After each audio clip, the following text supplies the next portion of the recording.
Bismillah, Assalamualaikum warahmatullahi wabarakatuh.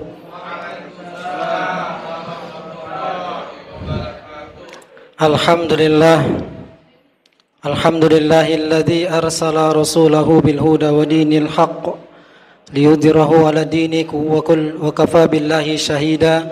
Asyhadu an la ilaha illallah wahdahu la syarikalah wa asyhadu anna Muhammadan abduhu wa rasuluhu la nabiyya wa la rasula ba'da.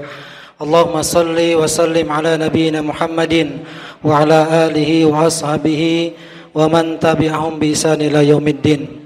Rabbi israh li sadri wa yassir li amri wa hlul 'uqdatam min lisani yafqahu qawli, amma ba'd. Bapak Ibu jamaah salat Isya dan salat tarawih yang senantiasa Allah muliakan dan Allah rahmati. Alhamdulillah pada malam hari ini saya petugas terakhir. Nggak tahu dijadwalkan terakhir, ini sebenarnya beban yang berat bagi petugas awal dan akhir ya, untuk menutup atau ending dengan yang baik. Tapi mudah-mudahan sedikit nanti yang saya sampaikan ini menjadi ibrah buat kita semua untuk melangkah ke depan. Setelah Ramadan ini mau apa? Setelah Ramadan ini harus bagaimana dan ngapain? Insya Allah nanti akan coba saya sedikit sampaikan. Mudah-mudahan kita bisa mengamalkannya.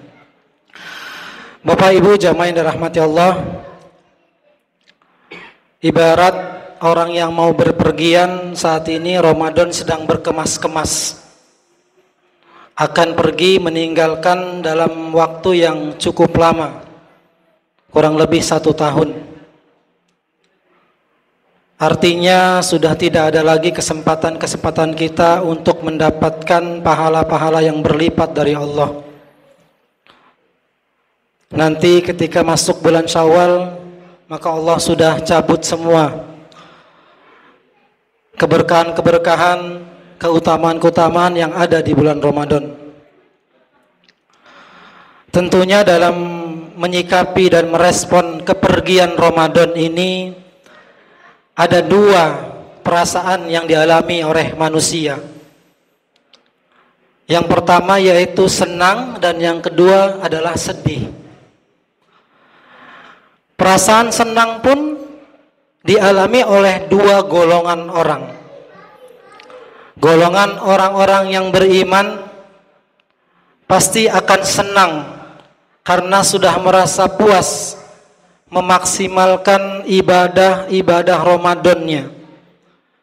Dan golongan orang-orang yang fasik pasti akan senang ketika Ramadan berakhir, kembali bisa beraktivitas, kembali melakukan maksiat-maksiat yang dilakukan kebiasaannya. Itu golongan orang yang senang. Jadi ada orang mukmin yang senang karena merasa puas telah memaksimalkan upayanya mendapatkan keutamaan di Ramadan, dan ada yang senang karena sudah terbebas dari halangan-halangan berbuat maksiat di bulan Ramadan. Lalu perasaan sedih juga ternyata dialami oleh 2 orang golongan. Golongan orang mukmin akan bersedih karena sudah tidak bisa lagi mendapatkan kesempatan-kesempatan, tidak bisa lagi mendapatkan kemuliaan-kemuliaan dan keberkahan yang ada di bulan Ramadan. Mereka sudah nikmat, mereka sudah nyaman menikmati ibadah-ibadah Ramadan, tapi dengan beriringnya waktu Ramadan pergi, maka ada rasa sedih di hati para orang-orang mukmin yang memaksimalkan Ramadan. Ada juga orang-orang yang sedih dengan kepergian Ramadan karena sudah tidak bisa lagi mendapatkan keuntungan dunia di bulan Ramadan. Kita lihat jamaah, para pedagang-pedagang musiman Ramadan itu yang mendapat keuntungan keberkahan hanya di bulan Ramadan, tapi ketika Ramadan pergi sudah tidak ada lagi keuntungan-keuntungan dan keberkahan-keberkahan tersebut. Itu golongan orang-orang yang sedih tapi tidak memaksimalkan ibadah di bulan Ramadan, hanya mementingkan kepentingan dunianya saja. Jemaah yang dirahmati Allah,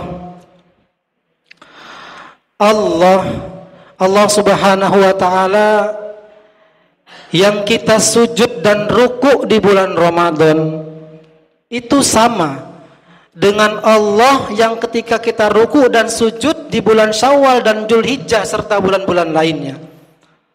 Allah Subhanahu wa taala yang kita harapkan keridhoannya dari membaca Al-Qur'an di bulan Ramadan itu pun sama dengan Allah yang kita harapkan keridhoannya di bulan-bulan lainnya. Oleh karenanya jamaah yang dirahmati Allah, mari kita bawa ketaatan-ketaatan yang kita lakukan di bulan Ramadan ini. Kita bawa sifat ketaatan tersebut melekat pada setiap bulan. Pada bulan Syawal, Dzulqa'dah, Dzulhijjah, Safar, bahkan sampai dengan Ramadan berikutnya, kita jaga sifat ketaatan tersebut. Karena Allah yang ada di Ramadan itu tidak berubah jamaah. Allah yang ada di bulan selain Ramadan itu sama. Hanya saja kita yang berubah. Ketaatan yang kita lakukan itu berbeda dengan ketaatan yang kita lakukan di bulan Ramadan. Jelas Allah spesialkan di bulan Ramadan, tapi setidaknya jamaah yang dirahmati Allah, jangan sampai kita tidak melakukan sholat malam di luar bulan Ramadan, minimal 2 rakaat. Jangan sampai kita hentikan tilawah Al-Quran kita minimal 1 lembar 1 hari. Dan jangan berhenti kita melakukan infak dan sedekah dan menghadiri kajian-kajian atau majelis-majelis ilmu. Itu untuk menjaga keistiqomahan kita. Oleh karenanya mari istiqomahlah kita terhadap ketaatan-ketaatan sampai dengan akhir hayat kita.